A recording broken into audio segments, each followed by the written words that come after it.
다음 주 초 윤석열 대통령과 한동훈 국민의힘 대표가 독대를 하기로 했습니다. 김건희 여사 논란 등을 놓고 한 대표가 연일 발언 수위를 높이고 있는 가운데 어떤 얘기가 오갈지 주목되고 있는데요. 네, 자세한 소식은 국회 연결해서 들어보겠습니다. 소재영 기자. 네, 그렇습니다. 말씀하신 대로 윤 대통령과 한 대표의 만남은 다음 주 초 성사될 것으로 보입니다. 최근 한 대표가 김건희 여사의 공개 활동 자제와 대통령실 인적 쇄신을 주장해온 만큼 김 여사 문제를 정식 거론할 것으로 예상됩니다. 한 대표는 오늘 최고위뒤 기자들과 만난 자리에서도 김 여사는 공적 지위가 있는 사람이 아니라면서 그런 라인이 존재하면 안 된다고 인적 쇄신 필요성을 거듭 제기했습니다. 하지만 친윤계에선 한 대표의 언행에 대한 비판이 쏟아지고 있습니다. 권성동 의원은 한 대표가 SNS에서 도이치모터스 사건과 관련해 국민이 납득할 만한 결과가 나와야 한다고 밝힌 데 대해 한 대표가 말이 바뀌고 있다며 평론 수준의 정치나 하는 것이 당대표와 그 측근의 역할이냐고 비판했습니다.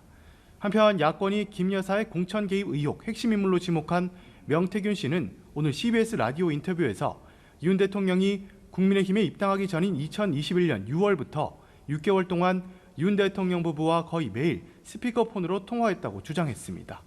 대통령실은 윤 대통령이 대선 경선 막바지쯤 거리를 둔 이후 문자를 주고받거나 통화한 사실이 없다고 지난 8일 밝힌 이후 명태균 씨의 각종 주장에 대해서 직접 대응을 삼가고 있습니다. 네, 오늘부터 국정감사 2주차 일정이 시작됐습니다. 주목되는 일정 가운데 하나가 공수처에 대한 국회 법사위 국정감사인데 오늘 국감 어떻게 진행되고 있습니까? 네, 오늘 오전 진행됐던 법사위의 법제처 국정감사에선 대통령 거부권, 검사 탄핵 등의 의제를 놓고 여야의 치열한 설전이 벌어졌습니다. 잠시 뒤 오후 2시부터는 공수처에 대한 국정감사에서도 공방전이 이어질 전망입니다. 해병대원 사망 사건 외압 의혹과 김건희 여사를 둘러싼 각종 의혹들이 핵심 쟁점입니다. 오늘은 오동훈 공수처장은 물론 이종섭 전 국방부 장관과 임성근 전 해병대 사단장 등이 증인으로 채택됐습니다. 과방위에선 KBS 등 공영방송 이사 선임 과정 등을 놓고 대치가 이어질 걸로 보입니다. 이외에도 국방위원회 등 모두 12개 상임위원회에서 국정감사가 진행되고 있습니다. 자, 11.6 재보궐선거가 이제 이틀 앞으로 다가왔는데요. 여야 지도부 막판 유권자 표심 잡기에 안간힘을 쏟고 있는데 관련 내용 정리해 볼까요?